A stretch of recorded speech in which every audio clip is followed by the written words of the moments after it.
I mean the Mandela Washington Fellows, to greet and also to introduce yourself.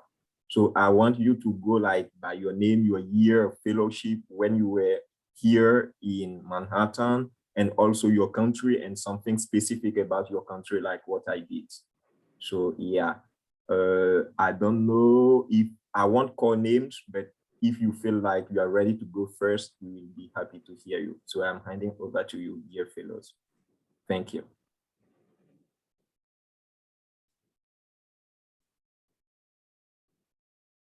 Vanessa, please. Okay, thank you. So I'm Vanessa Metoo from Republic of Congo. I know when we spoke about Congo, people think about the big Congo DRC, but I'm from Congo Brazzaville, and I'm a lawyer, has a background, and I was a Mandela Washington Fellowship in 2016 in Kansas State University. So right now I'm involved at the African Union Commission at the Bureau of Chairperson and working as a consultancy also for UNESCO here in Brazzaville. And after my experience at K-State, I decided to create an NGO we call LONA. So it's for youth rights and youth entrepreneurship and also woman empowerment. So I'm glad to be with you guys. Thank you. Thank you, Vanessa. Next, please.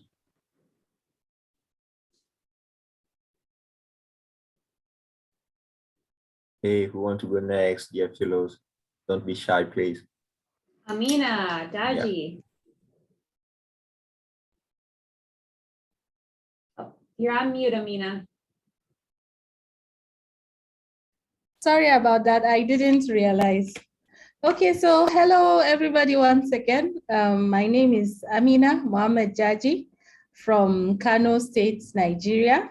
I'm a resident in oral and maxillofacial surgery. I'm pleased to announce that when I was part of the Mandela Washington Fellows that went to K-State in 2017. At that time, I was a junior registrar, but now I'm a senior registrar, and by the grace of God, I'll soon complete my training and be a consultant oral and maxillofacial surgeon, the first from my region. So I'm from Nigeria, yeah, and we're known mainly for our petroleum products. We used to be the giant of Africa, not so giant now. We're facing a lot of challenges, but we are working on it. Yeah, Nigeria will be great today. Today is our Independence Day, by the way. So yeah, happy Independence, Nigeria. Today, Nigeria is 61 years old. Yeah, so I think basically that's it. And I'm so happy to be here and see everybody. I'm so happy. We're happy to see you, Amina.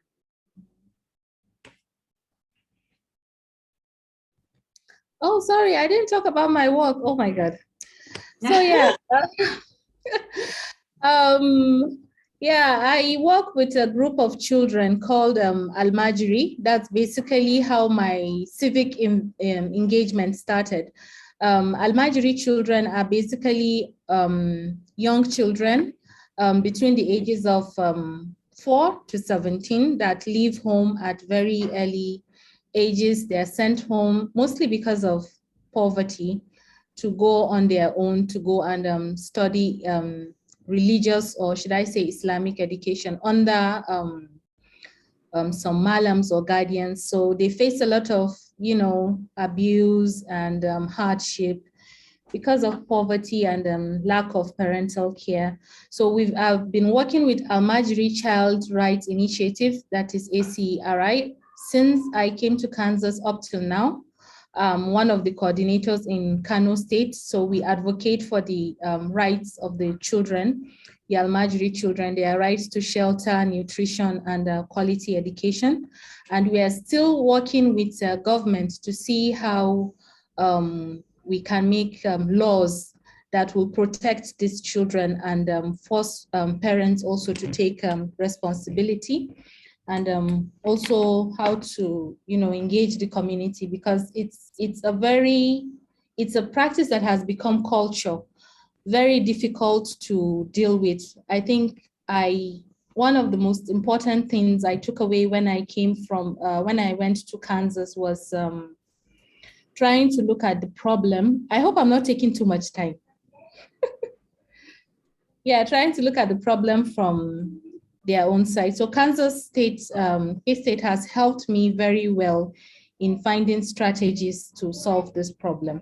Also pleased to say that I'm working on my own NGO now that will focus primarily on providing oral health care to the underprivileged. So I think I'll just stop here. I've talked so much. Thank you.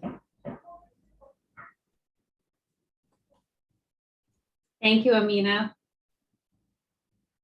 Thank you so much, Amina. Next, please.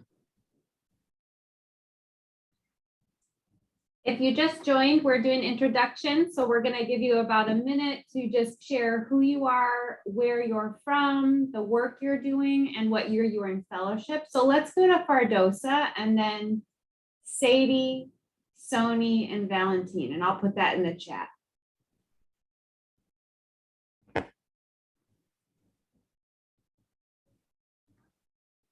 Fardosa, are you there? Great. Yeah, I'm here. Yeah, hello everyone. I'm Fardosa Ahmed. I come from Uganda, and Uganda is known so much as the Pearl of Africa because of its beautiful scenery. And Uganda actually is one of the tourist destinations in Africa. It has beautiful weather, it has friendly people, and actually it has one of the best weather, I think, in the whole world. So Uganda is known for that. I myself, I'm a politician, and my elected term, actually, I was elected in 2016, and my term ended officially on the 12th of May, 2021. So currently, before I go to that, I participated in the recent elections in Uganda. I actually contested as the woman member of parliament for my constituency. That was in January 12th. We had an election, a national election in Uganda. I didn't make it to parliament, but hopefully in 2026, I'll be there. So currently, I'm actually working with the women, with elected women, elected councillors. I'm trying to empower them with the leadership skills. I'm trying to empower them in leadership so that they can be able to actually lead the communities they are representing. So I'm also working with the women and girls, and especially the girls, because I'm trying to actually help many of our young girls have access to secondary education, because most of them actually stop in the primary level because of the high poverty rates in my community. So I'm actually passionate about education and women empowerment. Yeah, I think that is the brief introduction I can give for now. Thank you. Thank you, Fardosa. And sorry, I think there is a kind of echo.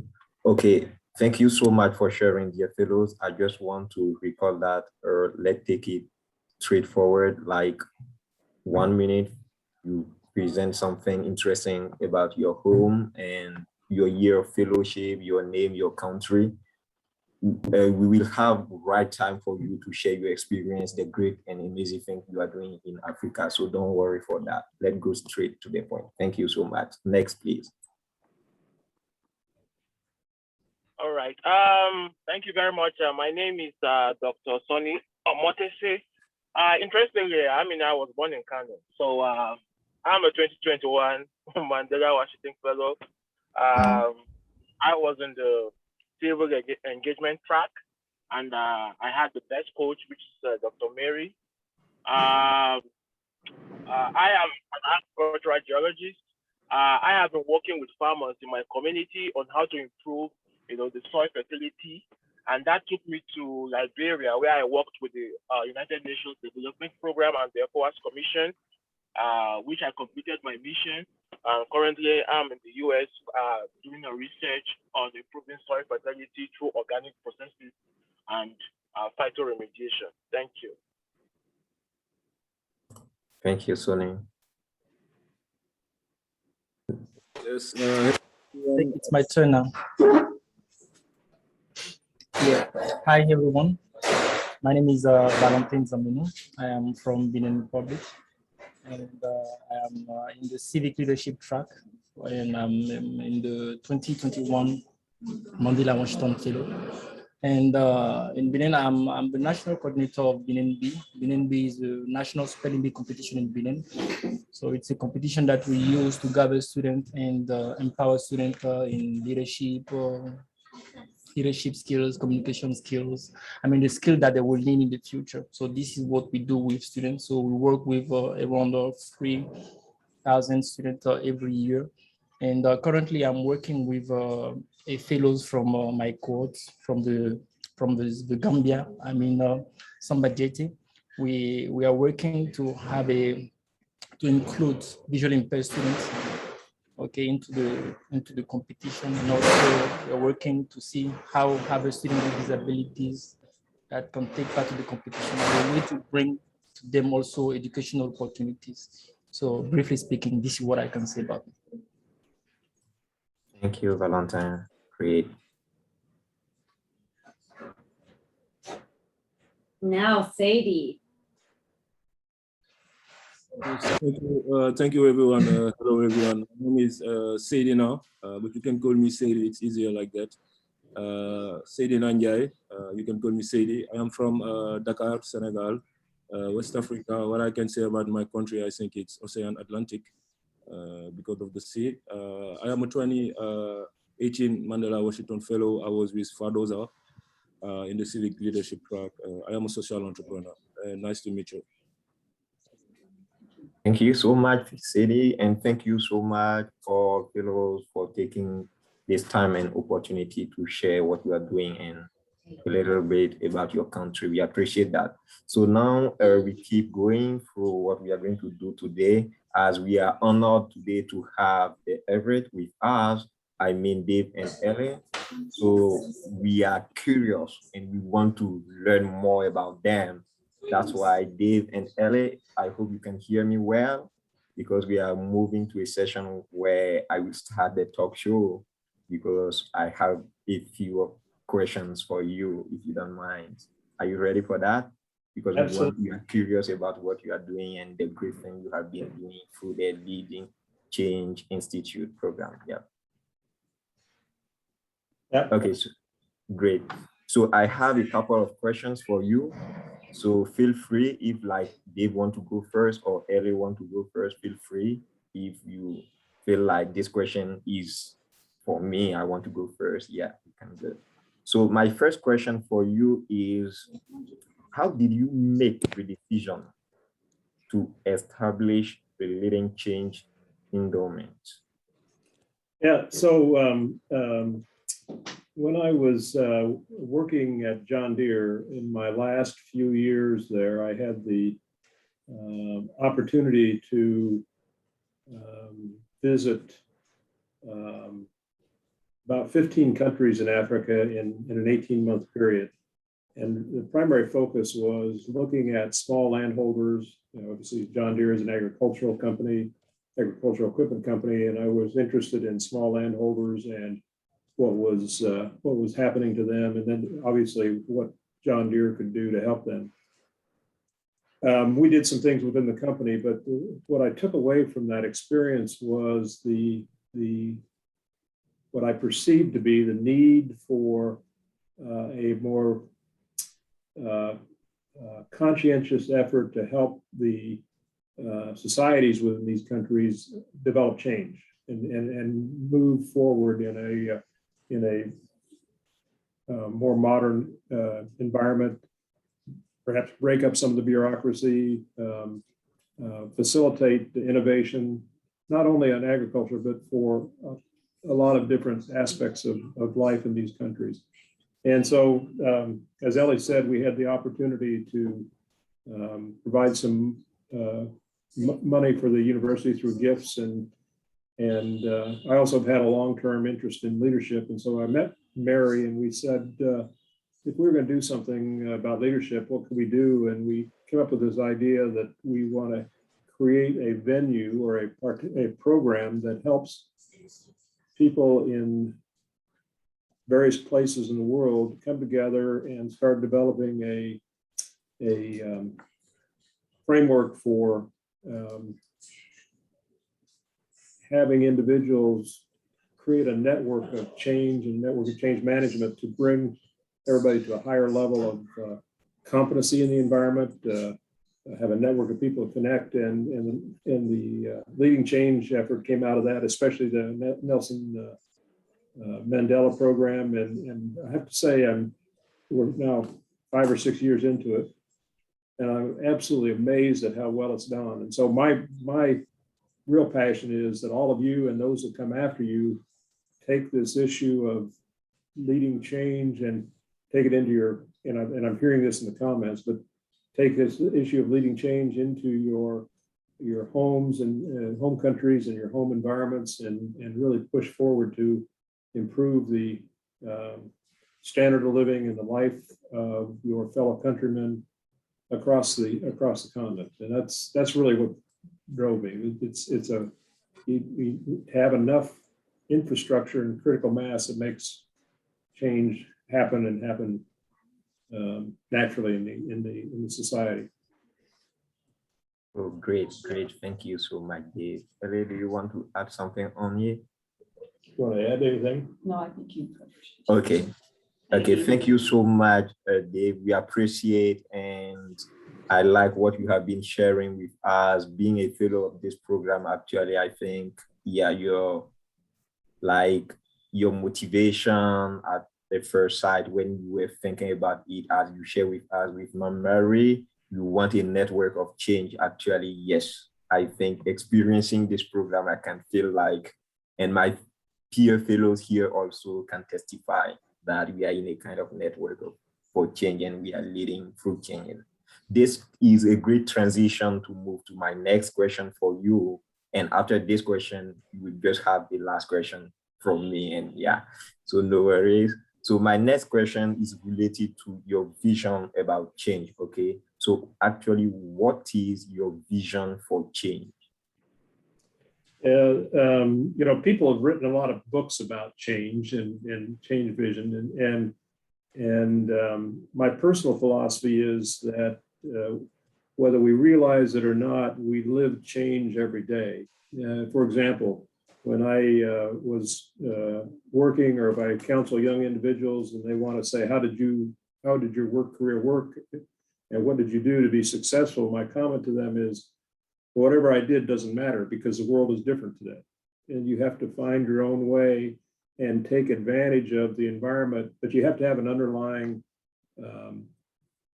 passion to explore and make conscious decisions to embrace different backgrounds, different cultures, different ideas, and then synthesize all of that into a step forward approach to handling problems, handling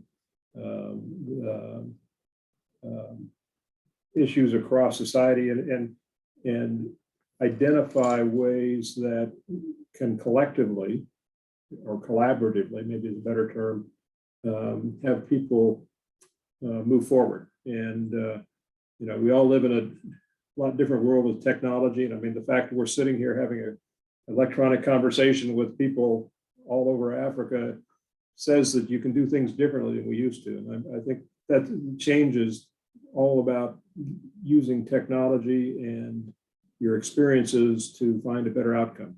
And that's forward-looking rather than backward-looking. Nice. Great to hear that, using technologies and your experience to move forward and to bring change within communities. This is great to hear from you, and we appreciate that, and also the fact that you shape it in another way, saying that collective and collaboration. This is great to hear. Yeah. So Here, we are all curious. Myself, I'm curious. My dear fellows are curious. And that's why we like going through questions. So our last question for you, and I would love to hear the voice of Ellie also on this question. So I think Dave can go first and then Ellie can add on. So this question actually, yeah, I think Dave, you should go first because it is related to what you have shared with us right now. Like, when you think about the leadership required to make change, what kinds of leadership do you believe needs to be advanced? You want to start? You start and then I'll, Okay. you get me going. All right. I think the leadership that is engaging, inquisitive, collaborative, developing a shared goal. So sometimes as an individual, I may believe that certain things need to happen to accomplish a goal, but that goal will never be accomplished if the people I'm working with don't share the same vision or share the same objective. So you have to spend time building a foundation of common understanding, and that communication process sometimes makes change more challenging or longer to execute. But the idea of getting people together to communicate and build a common vision that is self-sustaining, I think is really the most important part of leadership. You want to add anything? I think it's one of the most important things is to really listen to people and to understand that their vision may be different than yours, but you may be able to collaborate with them and others and make it work. It's just a process that you may have to revive, change over time, but it's possible. Anything's possible if you work hard at it. Yeah, let me give you an analogy. I'm always big on stories and analogies, but if as an organization, if the organization, let's say, wanted to climb a mountain and you look at the top of the mountain, you know you're going up. And what you find is you start climbing the mountain, maybe the way is too difficult for some members in the group, or they have a different approach to how they want to climb the mountain. And sometimes you have to change the direction of travel to get to where you want to go. So you may start this way, you go this way, but eventually you're always going to be heading in the direction of the eventual goal. But the leadership is allowing, I think, the organizations that you're working with to mature and develop and modify the approach that makes the best outcome for those participating. And so it's not about the leader saying this is the way we go. It's about the leader saying this is the vision. How can we work together to achieve that vision collaboratively? Oh, I appreciate. Thank you so much for sharing this through story. I feel like we are in a context of storytelling actually, and this is great to hear from you. And I kept hearing the word collaboration, collaborative, and from my position right now and having this opportunity to meet you today, I can feel the collaboration between both of you. I mean, Dave and Ellie. And Ellie shared that we may also have an active listening. This is also key in leadership, to hear people and also shape their vision. And we are so happy to be in this. And thanks to you and the Staley School of Leadership also, we were so amazed, and it was personally mind-blowing going through this Leading Change Institute program. Thank you so much.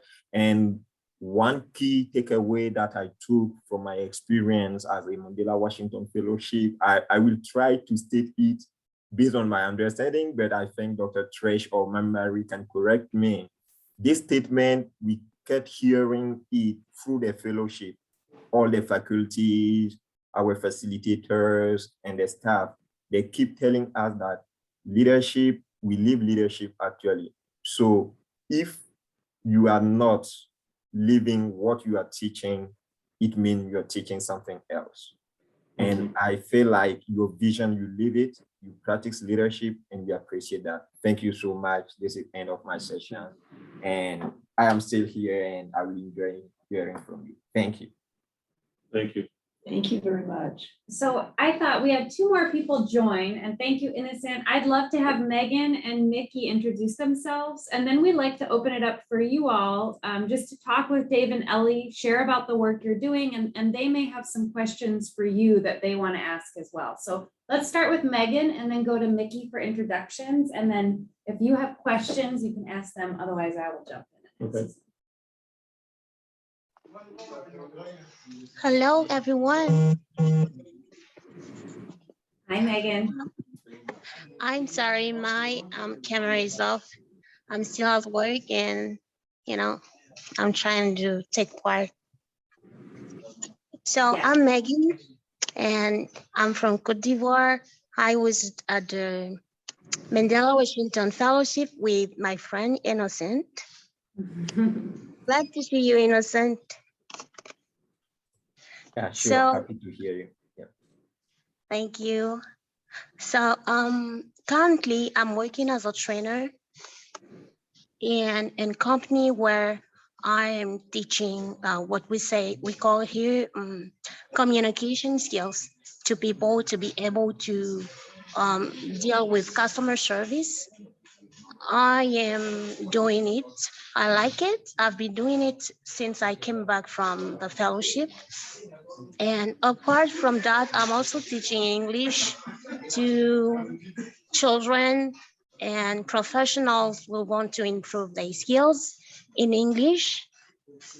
And that's one of the reasons why I went to the fellowship, because I wanted to, have more ideas, to have clarifications about what I wanted to do about my project of teaching English to people. And back to my country after the fellowship, I had that motivation to start teaching. And now because of COVID, I'm trying to do it online, thanks to a platform that I chosen to be able to teach English to my friends and the professionals I talked about earlier. So that's it. That's what I want to share. Thank you. Thank you, I'm Megan. really glad to be here. Trish, nice to see you. Yeah, it's nice to hear your voice. Mickey, are you able to introduce yourself?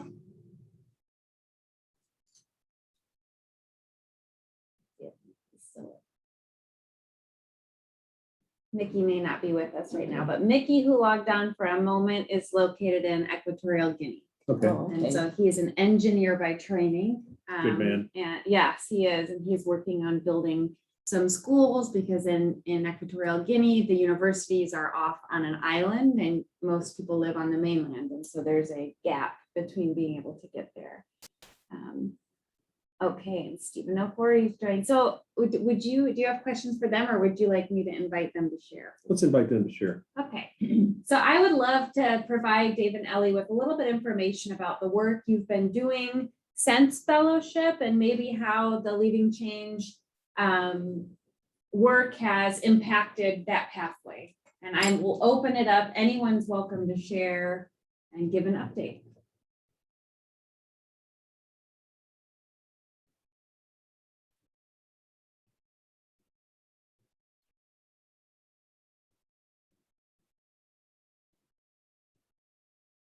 You can't all be quiet now.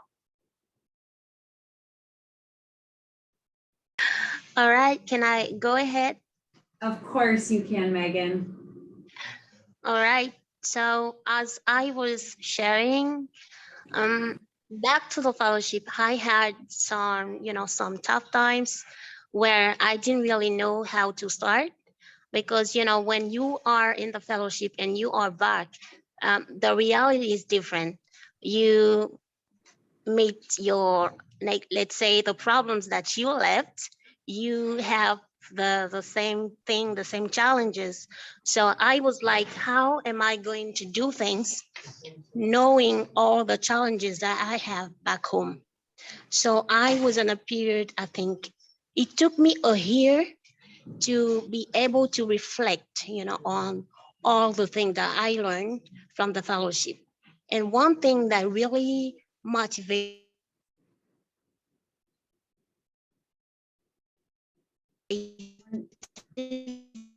Can you hear me us? was Yeah. my Ghanaian friend Millicent and Abdul, and also other people from the fellowship.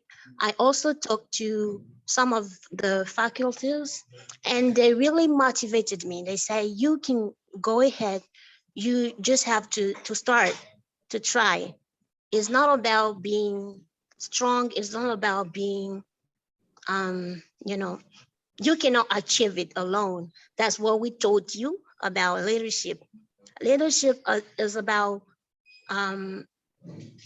mobilizing people around a cause. Your cause is to teach English. You have lacks, you have needs, but it's not about that. Start and make people follow you. So I decided to start. I started with 2 people, then 3 people, 4. It was really difficult at the beginning.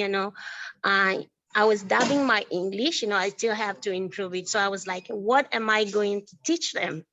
But I realized that, because we speak French, people will always need to learn English. And even if I still have to work on myself, on my English, the little that I know can benefit.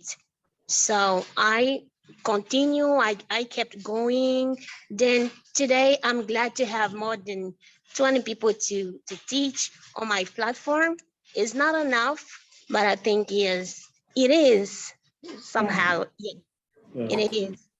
So I really, really appreciate the time that I spent at K-State, because that helped a lot.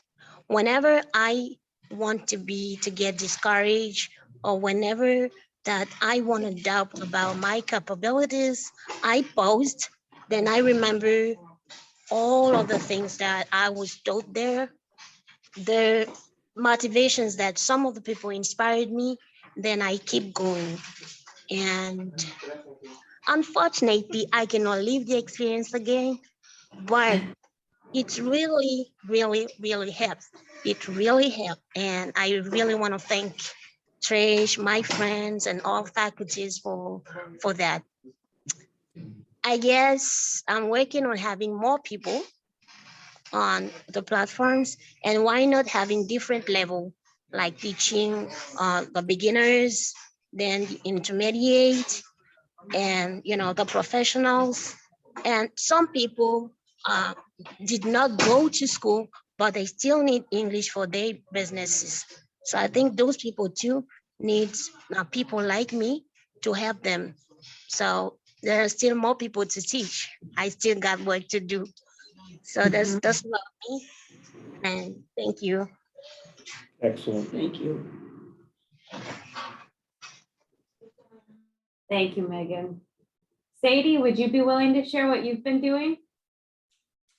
So I think it's, I need to be fair with Trish. So yeah, because I had the opportunity to have a collaboration with Trish here in Senegal as the LCE component, and also with Team Stefan Meyer in a reciprocal exchange grant here in Senegal. So, and actually it was the foundation of all those things that I'm working on, and helped me a lot. So I don't remember, Trish, it was in March, a year after the fellowship. Trish team was here in Senegal, so we can organize a civic leadership and a civic engagement training for youth working into like social transformation and civic engagement and community-based organizing activities. So it was challenging, first thing first, because we had to set up a training in English in a Francophone country. It was, and the facilitators don't speak French, so it was so funny. And this is where like the idea, and also like I think like the vision comes, where all these leadership framework and patterns that we learned in Staley School and in Kansas Leadership Center need to be readapted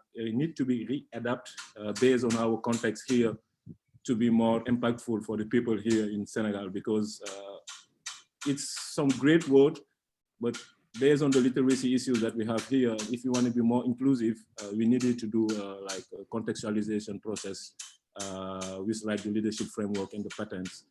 And it was in 2019. And after that, we're still doing like the collaboration with Staley School on designing a curriculum for civic leadership and digital storytelling and public narrative, I guess.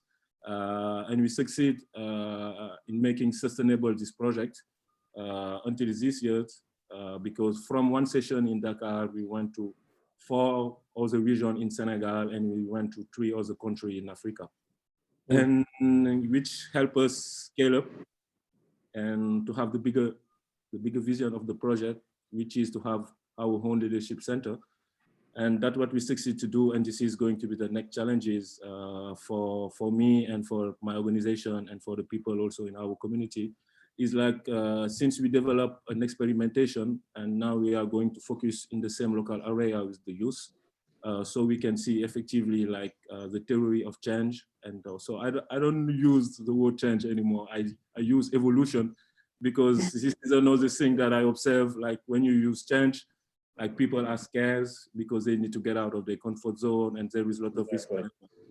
So now I use the word evolution for people to be more in a trustful process, like for the collaboration and the connection.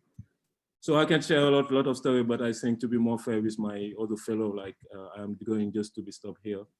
And I'm going to brag on Sadie for a minute, because one of the ways they did that was he contextualized the curriculum by working with this team, but they also translated it. So they wrote it in French. So they've developed an entire curriculum and trained the trainer model in French. So they can move throughout West Africa and provide the resources to others. That's great. Wow. That's a really great. That's amazing. That is really being an agent for revolution as opposed to change, right? Yes. I love it. Yes. He would like to think of himself as an agent for revolution, wouldn't you, Sadie? So let's hear maybe from a few others, just what you're doing, or even just something, a lesson that has stuck with you over time from your time participating in this program.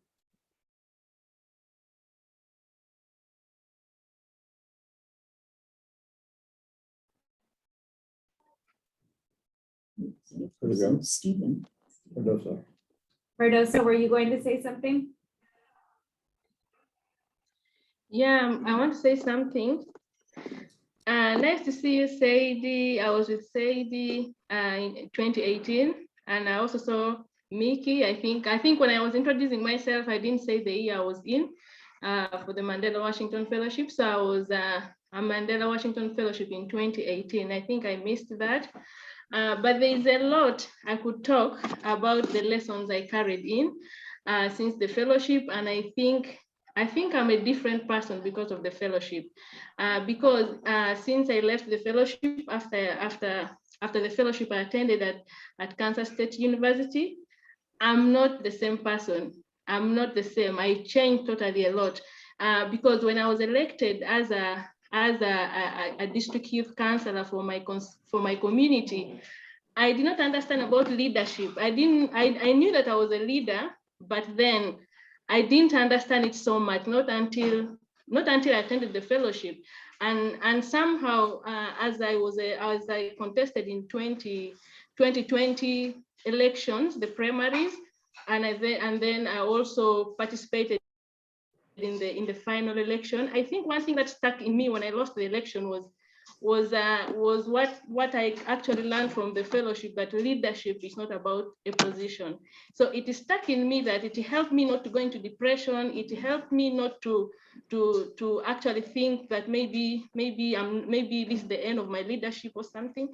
So because of that, actually, I realized that leadership is more to what we think. Actually, it's more to what people think, because when I was in the fellowship, I learned a lot. I learned about energizing others. I learned about managing self. I learned about intervening skillfully as a leader, ethical leadership from Mama Mary. So all these things have stuck in me. It is actually because of the fellowship, because of the skills I learned. Though it was only 6 weeks, but it impacted a lot in my life and in my leadership journey. Because every time as I exercise leadership, there's always something that comes up. There's always a lesson that comes up that I learned from the fellowship. So it has been something that has been stuck in me since then. And I totally appreciate that I went through this program, because I think if I didn't go through this program, I don't think I would lead the way I'm actually currently leading, because I learned things like a power of diversity. I didn't know much about diversity, but I learned about the power of diversity, the power of having different kind of people from different countries, working together for a common cause. So I learned really a lot about leadership. And then when we talk about leadership, we talk about the people. Leadership is all about the people. So this is something that is in me as I actually exercise leadership. And also since then, I've been one of the people that is invited actually to actually train people. After the fellowship, I trained special interest groups in leadership. We have people living with disability.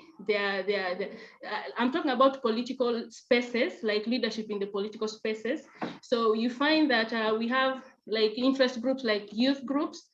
So I actually took the lessons from the Stanley School of Leadership into my community. So I went through with them. I went through the program I went through. Actually, I shared with them, though not in details, but somehow it helped them, and just the way it helped me, and it has continued helping them. And that's why when I first talked with Trish, I actually told Trish about having a leadership training soon for the women counselors.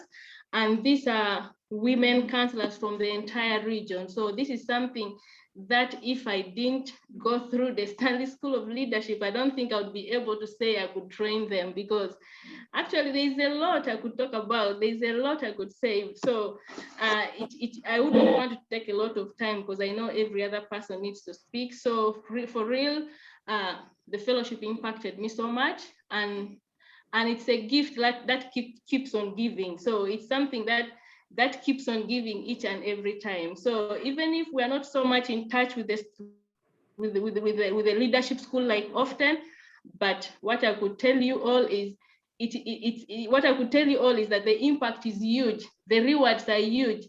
It would have seemed only 6 weeks, and maybe it wouldn't have not made sense maybe at the beginning, but as we came back home, like personally, as I came back home, I took time to reflect. I took time opening the books. I remember there is a book we got from Kansas Leadership Center. There are books that we got from the leadership school at Kansas. So as I keep on opening these books, everything keeps on making sense each and every day. So the rewards are huge. They are really huge. That's what I can say. Yeah. Thank you. Thank you, Pardosa. I want to make sure Stephen gets to introduce himself and Clarissa gets to introduce herself. If you'll just say your name and where you're from and a sentence about the work you're doing. Stephen, would you go first?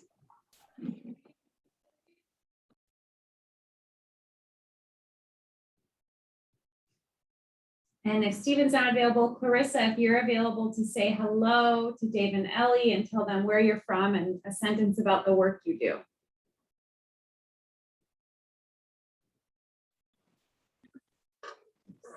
Hello. Hi, Stephen. Can you all hear me? Yes. We can. Yes. Oh, great. Yeah. So my name is Stephen Ofori from Ghana. I'm a 2016 Mandela Washington Fellow.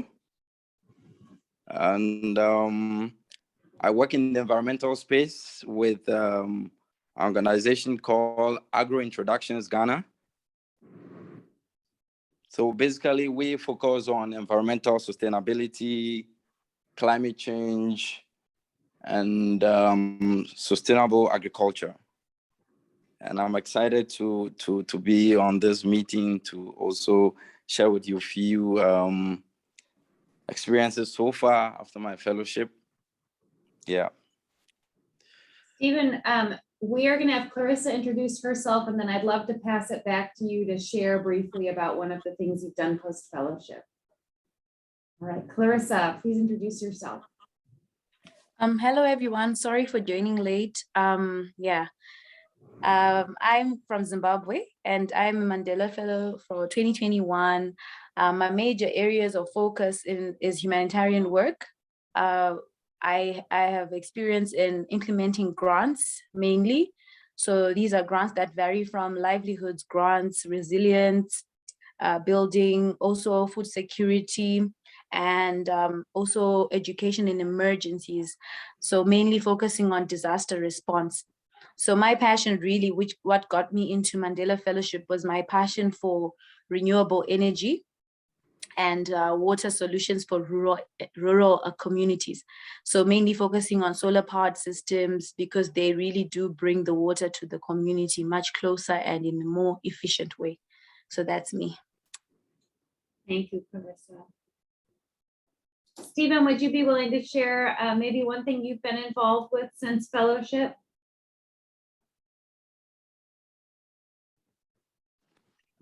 Yeah, sure. Thank you, Trish.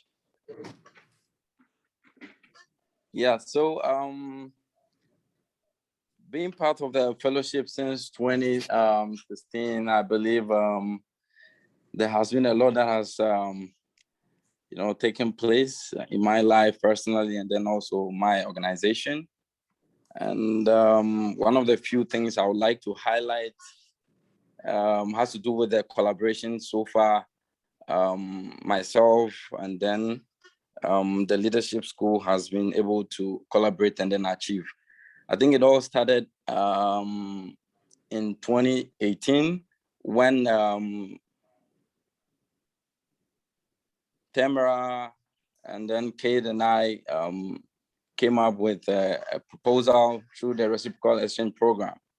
And then we had the opportunity to host them in Ghana to do leadership training programs for people in the environmental space and then also in the health sector. This was actually a great opportunity for us because there were a lot of times where when we talk about leadership, when you come to the space of environment, people really didn't look at the need to harness leadership to ensure we are making effective contribution to national development. So I think the training actually helped harness people's thinking and then the way they carry their work to also make them believe in themselves that wherever they find themselves, they can exercise leadership. And then also, I think in 2019, the exchange program gave us the opportunity to, discuss further with the U.S. Embassy on other funding opportunities, which also came successful, and that was a huge project. In fact, we were able to touch almost the north and then the southern parts of the country, giving opportunity for different young organizations that wanted to also build their leadership capabilities and be able to serve society so well. And so we had almost about 400 persons that were trained directly, getting the opportunity to, have a feel of how leadership, when we talk about adaptive leadership, when we talk about strength-based leadership, how it is and how they can transfer that knowledge into their daily activities and also in serving their community.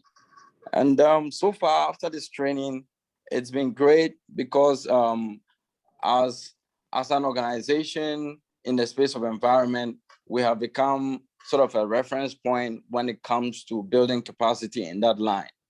And so we have a couple of projects ongoing now, still with the support of the U.S. Embassy, to also help, impart other young persons in high school who also, need similar knowledge to build themselves for a better leadership.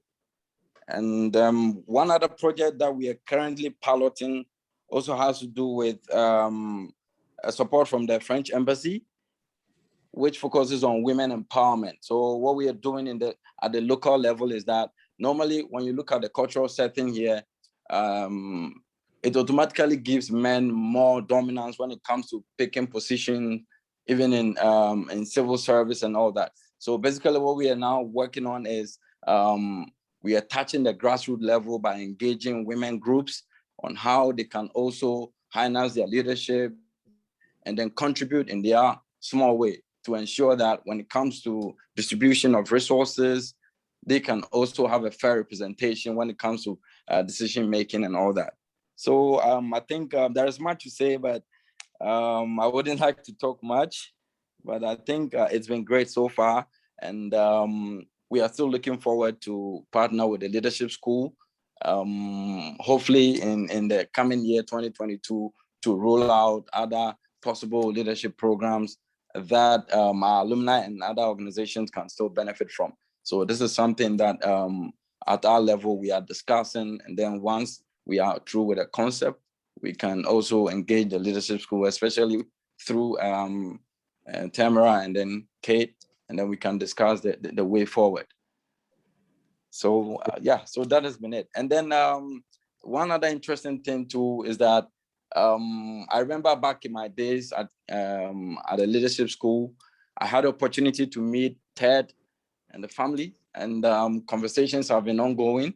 So not long, I think about 3 months ago, we had a series of conversations around how we can do interesting environmental related stuff.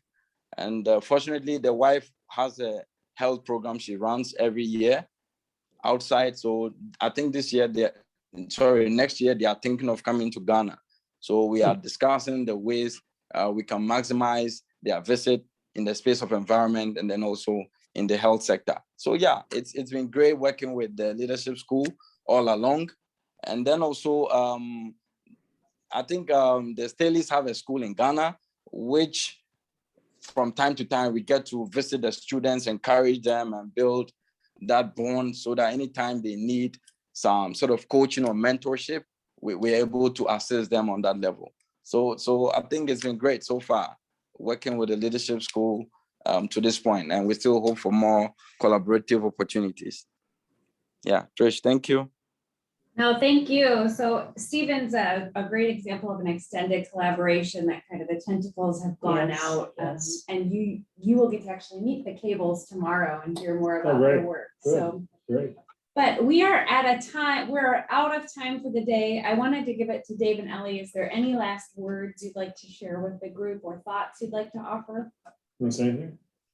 No, I'm just very impressed with this whole process, and I congratulate all of you for the strides that you've made. Thank you. Yeah, I'd echo how impressive it is listening to each of your stories and what you've done since your participation. Leadership happens at every level, and I'm very impressed with everything you guys have done and your engagement and your support for the process. So thank you all very much. And thank you both. The fellows are well aware that the Institute at K-State is possible because of the generosity of the Leading Change Endowment. And so it absolutely has had impact and ripple effects and continues to. And this group, the fellows, make it, they carry it a lot further than even anything that Mary and I could have dreamed of. Really. I think it's great. So thank you all. Which is the idea, right? Yeah, it is. And glad that you all got to meet. Stay tuned, you across years. Stay tuned. We're going to plan a follow-up discussion on Pan-Africanism with Dr. Jackie Aluch Aridi and Paul Mina. And some of you from the 2021 group just got to participate in one last week, but I think we're going to open the next one up to all the cohorts to try and bridge some discussion across the years. So look for something forthcoming. We'll probably do that in early November. And in between, if there's anything we can do, send us a WhatsApp or an email. But it is really good to see you and to hear you. And as always, absolutely incredible to know the work you're doing. Absolutely. Mama Mary, any final word? This just warms my heart to see everybody. I am so happy to see your faces and to hear your voices. And I'm just struck 2016 to 2021, all here. And the connections across the years and across the countries and across the continent. It just, thank you. Very exciting. Yes. So thank you all. We wish you the best and look for more updates to come. And thank you, Innocent, for hosting us today. Thank you, Dr. Trish. See you. Bye, everyone. Bye-bye. Bye-bye.